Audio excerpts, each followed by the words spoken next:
ಕಲ್ಯಾಣ ಕರ್ನಾಟಕದ ಬೆಳಕಿನ ಕಿರಣ. ಕೊಪ್ಪಳ ಗವಿಸಿದ್ದೇಶ್ವರ ಮಠದ ಕಿರುಪರಿಚಯ. ಗವಿಸಿದ್ದೇಶ್ವರ ಮಠ, ಜನಪ್ರಿಯವಾಗಿ ಗವಿಮಠ ಎಂದು ಪ್ರಸಿದ್ಧವಾಗಿರುವುದು, ಕೊಪ್ಪಳ ಜಿಲ್ಲೆಯ ಅತ್ಯಂತ ಪವಿತ್ರ ಮತ್ತು ಐತಿಹಾಸಿಕ ಧಾರ್ಮಿಕ ಕೇಂದ್ರಗಳಲ್ಲಿ ಒಂದು. ಶಾಂತ ವಾತಾವರಣದಲ್ಲಿ ಸುಂದರ ಕಟ್ಟಡದಲ್ಲಿ ನೆಲೆಸಿರುವ ಈ ಮಠವು ಭಕ್ತರಿಗೆ ಆಧ್ಯಾತ್ಮಿಕ ನೆಮ್ಮದಿ, ಭಕ್ತಿ ಮತ್ತು ಆತ್ಮಶುದ್ಧಿಯ ಅನುಭವವನ್ನು ನೀಡುತ್ತದೆ. ಗವಿಮಠವು ಶತಮಾನಗಳ ಪುರಾತನ ಪರಂಪರೆ ಹೊಂದಿದ್ದು, ಉತ್ತರ ಕರ್ನಾಟಕದ ಧಾರ್ಮಿಕ ಸಾಂಸ್ಕೃತಿಕ ಜೀವನದಲ್ಲಿ ಮಹತ್ವದ ಸ್ಥಾನವನ್ನು ಪಡೆದಿದೆ. ಮಠದ ಪರಿಸರವು ಸ್ವಚ್ಛತೆ, ಶಿಸ್ತು ಮತ್ತು ಸೌಹಾರ್ದತೆಯಿಂದ ಕೂಡಿದ್ದು, ಇಲ್ಲಿ ಕಾಲಿಟ್ಟ ಪ್ರತಿಯೊಬ್ಬರೂ ಆತ್ಮೀಯತೆ. ಶ್ರೀಗಳು ಪ್ರತಿಯೊಬ್ಬರನ್ನು ಮಾತನಾಡಿಸು ಪರಂಪರೆ ಬಂದ ಭಕ್ತರಿಗೆ ಆಶೀರ್ವಾದ ನೀಡಿ ಮತ್ತು ಶಾಂತಿಯನ್ನು ಬೋಧಿಸಿ ಆಶೀರ್ವಾದ ನೀಡುತ್ತಾರೆ. ಗವಿಮಠದ ಪ್ರಮುಖ ಸೇವೆಗಳಲ್ಲಿ ಒಂದಾದ ಅನ್ನ ದಾಸೋಹ ಅತ್ಯಂತ ಪ್ರಶಂಸನೀಯವಾಗಿದೆ. ಪ್ರತಿದಿನವೂ ಸಾವಿರಾರು ಭಕ್ತರಿಗೆ ಉಚಿತ, ಸ್ವಚ್ಛ ಮತ್ತು ರುಚಿಕರವಾದ ಅನ್ನಪ್ರಸಾದವನ್ನು ಭೇದಭಾವವಿಲ್ಲದೆ ವಿತರಿಸಲಾಗುತ್ತದೆ. ಇದು ಮಠದ ಮಾನವೀಯತೆ ಮತ್ತು ಸೇವಾಭಾವದ ಪ್ರತೀಕವಾಗಿದೆ. ಕೊಪ್ಪಳದ ಶ್ರೀ ಗವಿಸಿದ್ದೇಶ್ವರ ಮಠ, ಗವಿಮಠ, ಉತ್ತರ ಕರ್ನಾಟಕದ ಅತ್ಯಂತ ಪುರಾತನ ಮತ್ತು ಪ್ರಸಿದ್ಧ ಲಿಂಗಾಯತ ಮಠವಾಗಿದ್ದು, ಸುಮಾರು 800 ವರ್ಷಗಳ ಇತಿಹಾಸ ಹೊಂದಿದೆ. ವಾರಣಾಸಿಯ ಶ್ರೀ ರುದ್ರಮುನಿ ಶಿವಯೋಗಿಗಳಿಂದ ಸ್ಥಾಪಿತವಾದ ಈ ಮಠವು ಕಲ್ಯಾಣ ಕರ್ನಾಟಕದ ಪ್ರಮುಖ ಧಾರ್ಮಿಕ ಮತ್ತು ಸಾಮಾಜಿಕ ಕೇಂದ್ರವಾಗಿದೆ.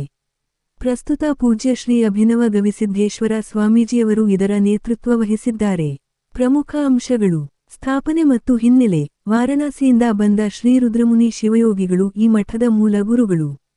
11ನೇ ಪೀಠಾಧಿಪತಿ ಗವಿಸಿದ್ದೇಶ್ವರ ಸ್ವಾಮೀಜಿಯವರ ಕ್ರಿಯಾಸಮಾಧಿ, ಗದ್ದುಗೆ ಇಲ್ಲಿನ ಪ್ರಮುಖ ಆರಾಧ್ಯ ಕೇಂದ್ರವಾಗಿದೆ. ದಕ್ಷಿಣದ ಕುಂಭಮೇಳ. ಇಲ್ಲಿ ನಡೆಯುವ ಜಾತ್ರೆ ಲಕ್ಷಾಂತರ ಭಕ್ತರನ್ನು ಆಕರ್ಷಿಸುತ್ತದೆ. ಭಕ್ತರೇ ಸ್ವಯಂಪ್ರೇರಿತರಾಗಿ ಆಹಾರ ಪದಾರ್ಥಗಳನ್ನು ದಾನ ಮಾಡುವುದರಿಂದ ಈ ಜಾತ್ರೆಯನ್ನು ದಕ್ಷಿಣದ ಕುಂಭಮೇಳ ಎಂದು ಕರೆಯಲಾಗುತ್ತದೆ. ಸಾಮಾಜಿಕ ಸೇವೆ. ಶ್ರೀ ಗವಿಮಠವು ಕೇವಲ ಧಾರ್ಮಿಕ ಕೇಂದ್ರವಲ್ಲದೆ, ಗ್ರಾಮೀಣ ಭಾಗದ ಬಡ ವಿದ್ಯಾರ್ಥಿಗಳಿಗೆ ಉಚಿತ ಶಿಕ್ಷಣ, ಆಯುರ್ವೇದ ಚಿಕಿತ್ಸೆ, ಶ್ರೀ ಗವಿಸಿದ್ದೇಶ್ವರ ಆಯುರ್ವೇದ ವೈದ್ಯಕೀಯ ಕಾಲೇಜು ಮತ್ತು ನಿರಂತರ ದಾಸೋಹದಂತಹ ಗ್ರಾಮೀಣ ಕೆರೆಗಳ ಅಭಿವೃದ್ಧಿ, ಪರಿಸರ ಸಂರಕ್ಷಣೆಯಂಥ ಪ್ರಮುಖ ಕಾರ್ಯಗಳಲ್ಲಿ ಆಸಕ್ತಿ ವಹಿಸಿದೆ. ಇವರ ಸಮಾಜಮುಖಿ ಕೆಲಸ ಕಾರ್ಯಗಳನ್ನು ಮಾಡುತ್ತಿದೆ. ಪೀಠಾಧಿಪತಿಗಳು. ಪ್ರಸ್ತುತ 18ನೇ ಪೀಠಾಧಿಪತಿಯಾಗಿರುವ ಶ್ರೀ ಅಭಿನವ ಗವಿಸಿದ್ದೇಶ್ವರ ಸ್ವಾಮೀಜಿಯವರು ಶಿಕ್ಷಣ, ಪರಿಸರ ರಕ್ಷಣೆ, ಮಾನವೀಯ ಮೌಲ್ಯಗಳ ಬಗ್ಗೆ ಹೆಚ್ಚು ಗಮನ ನೀಡುತ್ತಿರುವ ಪ್ರಮುಖ ಕೇಂದ್ರವಾಗಿದೆ ಮತ್ತು ಸಮಾಜ ಸುಧಾರಣೆಗೆ ಮಹತ್ವದ ಕೊಡುಗೆ ನೀಡುತ್ತಿದ್ದಾರೆ.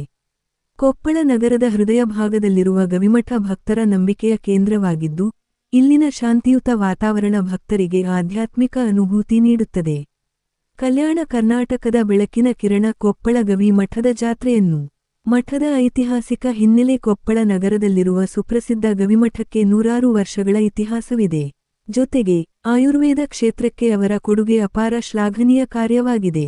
ಶ್ರೀ ಗವಿಮಠ ಮತ್ತು ಅದರ ಪವಿತ್ರ ಪೀಠಾಧಿಪತಿಗಳು ಈ ಪ್ರದೇಶದಲ್ಲಿ ಆಯುರ್ವೇದ ವ್ಯವಸ್ಥೆಯ ಬಗ್ಗೆ ಹೆಚ್ಚಿನ ಮಾಹಿತಿ ಬೇಕಾದರೆ ಆಯುರ್ವೇದ ಕಾಲೇಜಿಗೆ ಭೇಟಿ ನೀಡಬಹುದು.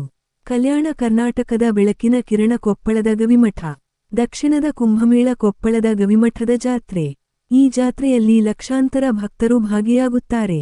ಪ್ರತಿ ವರ್ಷ ಕೂಡ ಜನವರಿ 27ರಂದು ಮಠದ ಆವರಣದಲ್ಲಿ ರಥೋತ್ಸವ ನಡೆಯುತ್ತದೆ. ಕೊಪ್ಪಳದ ಗವಿಸಿದ್ದೇಶ್ವರ ಮಠಕ್ಕೆ ಹೋಗಿದ್ದೀರಾ? ಕೊಪ್ಪಳದ ಗವಿಮಠ ಬೆಟ್ಟವನ್ನು ಹತ್ತಿ ಗವಿಸಿದ್ದೇಶ್ವರ ಮಠಕ್ಕೆ ಭೇಟಿ ನೀಡಿ. ಸುಮಾರು 800 ವರ್ಷಗಳ ಹಳೆಯ ಮಠ ಇದಾಗಿದೆ. ಕೊಪ್ಪಳದ ಗವಿಸಿದ್ದೇಶ್ವರ ಮಠ. ಇದನ್ನು ಗವಿಮಠ ಎಂದೂ ಕರೆಯುತ್ತಾರೆ. ಗವಿಸಿದ್ದೇಶ್ವರ ಮಠ, ಕೊಪ್ಪಳ. ಗವಿಮಠದಲ್ಲಿ ನಡೆಯುವ ಜಾತ್ರೆ ಕೊಪ್ಪಳ ಜಿಲ್ಲೆಯ ಪ್ರಮುಖ ಕಾರ್ಯಕ್ರಮ. ಜಾತ್ರೆಗೆ ಆಗಮಿಸುವ ಜನರಿಗೆ ಆಹಾರ ಧಾನ್ಯಗಳು, ರೊಟ್ಟಿ, ಚಟ್ನಿ, ತರಕಾರಿಗಳು, ಕುಂಬಳಕಾಯಿ ಮತ್ತು ಇತರ ವಸ್ತುಗಳನ್ನು ಬಂದ ಭಕ್ತರನ್ನು ಸಂತೃಪ್ತಿಯಿಂದ ಪ್ರಸಾದ ಸ್ವೀಕರಿಸಿ ಆಶೀರ್ವಾದ ಪಡೆದುಕೊಂಡು ಹೋಗುತ್ತಾರೆ. ಪ್ರಸ್ತುತಿ ನಿರೂಪಣೆ ಶ್ರೀಮತಿ ಶಿವಲೀಲಾ ಇಟಗಿ. ಅಧ್ಯಕ್ಷರು Charvi foundation Gadag. Times of Public. ಸಂಪಾದಕರು ಧರ್ಮೇಂದ್ರ ಇಟಗಿ.